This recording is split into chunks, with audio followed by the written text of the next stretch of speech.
Hey everybody, what's up and welcome back to today's video guys. And today guys, I'm going to be showing you how to make slide notes in GarageBand. This is a very simple thing to do, so make sure to watch this quick and easy video till the very end, follow my steps correctly so you can make sure this works the same for you and you can do this yourself.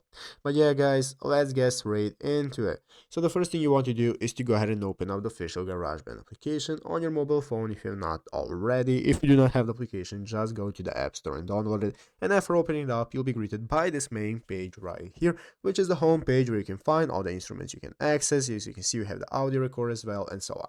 So let's go ahead and get started with seeing how to make slide notes and use them in GarageBand. So the first thing I'm going to do is open up one of my instruments. So let's say I want to do it for the keyboard right here. So I'm going to tap on keyboard. This is now going to open up this new recording menu where we can get started recording our instrument. So if you click the big red circle at the top of the screen, this is going to enable you to start the recording process. So after you have finished your recording, in the upper left corner, you can find the edit mode. This is going to open up this mixing mode right here. Now we can find all the tracks that we have. As you can see, I have my drums right here, keyboard, and so on.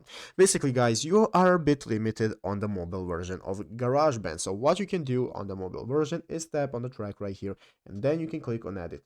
In the edit option here, you can see all your notes, and you can get started editing them. You can select what notes you want to use, where you want to use them, and so on. And basically, this is the only option of sliding notes that you have for the mobile version. No other options exist. If you have your Mac version ready, there you have more options that you can use, but on mobile this is all that you can do, and the best that you can do is use the edit mode. So I hope this video was helpful. If it was, make sure to leave a like, subscribe to the channel. So you guys, thanks for watching, take care, and bye.